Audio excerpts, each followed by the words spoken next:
नमस्कार, जय श्री कृष्णा, राधे राधे। आप देख रहे हैं प्राचीन दिव्य ज्ञान। आप सभी का एक बार फिर से स्वागत है। आज हम सुनेंगे गणेश विसर्जन की कथा।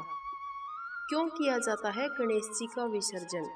गणेश चतुर्थी के दिन लोग अपने अपने घरों में बप्पा का स्वागत करते हैं, उनकी मूर्ति की स्थापना करते हैं। इसके बाद विधि विधान से उनका विसर्जन भी किया जाता है। ये उत्सव 10 दिनों तक मनाया जाता है। इस दौरान भक्त अपने बप्पा को बड़े ही धूमधाम के साथ अपने घर ले जाते हैं और अंत में विधि विधान से 10 दिन बाद उनका विसर्जन भी किया जाता है।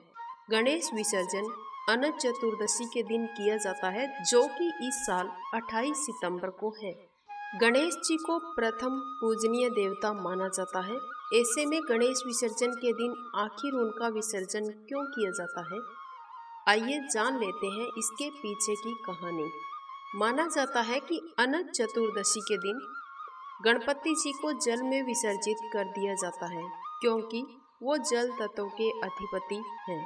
पुराणों के अनुसार वेद व्यास जी भगवान गणेश जी को कथा सुनाते थे और गणेश जी उसे लिखते थे। कथा सुनाते समय वेद व्यास जी अपने नेत्र बंद कर लेते हैं। वो 10 दिन तक कथा सुनाते रहते हैं और बप्पा उन्हें लिखते रहते हैं।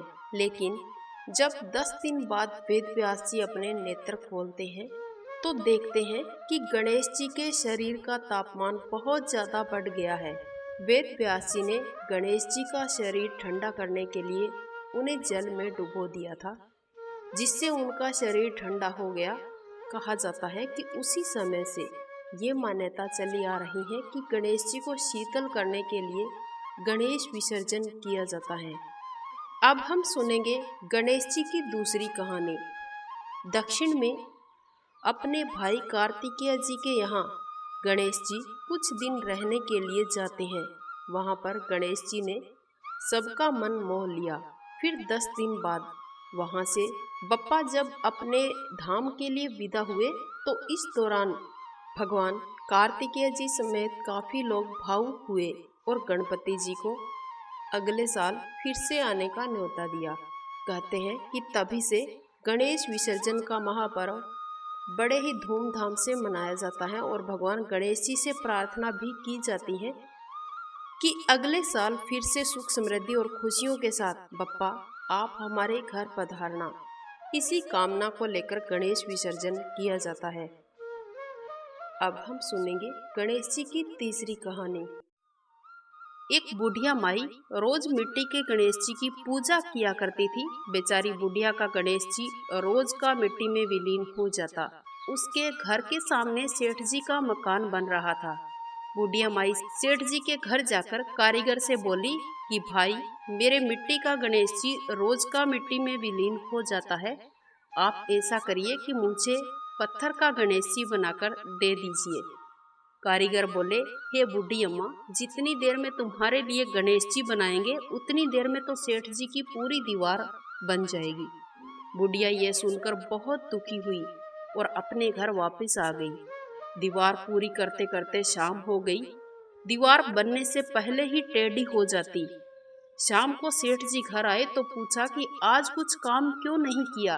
तब मकान बनाने वाले कारीगर बोले कि सामने वाली बुढ़िया आई थी और हमें पत्थर का गणेश जी बनाने को कहा, लेकिन हमने नहीं बनाया। तब से ये दीवार पूरी हो ही नहीं रही है।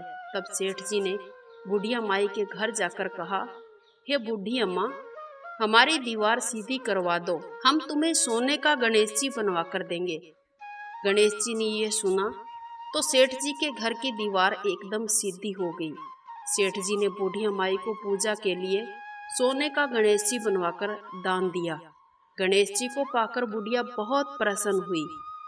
हे गणेश जी महाराज, जैसे आपने सेठ जी और बुढ़िया माई पर कृपा की, वैसे आपकी कथा कहते और सुनते सब पर अपना आशीर्वाद बनाए रखना। बोलिए गणेश जी महाराज की जय। आज का हमारा वीडियो यहीं तक। मुझे उम्मीद है कि आपको ये कहानी जरूर पसंद आई होगी। अगर अच्छी लगी है तो जाते जाते इसे लाइक कीजिएगा, शेयर कीजिएगा। इसके साथ साथ हमारे चैनल को सब्सक्राइब नहीं किया है तो सब्सक्राइब करके बेल आइकन अवश्य प्रेस कर देना, ताकि आने वाले हर एक वीडियो का नोटिफिकेशन आपको सबसे पहले मिल सके।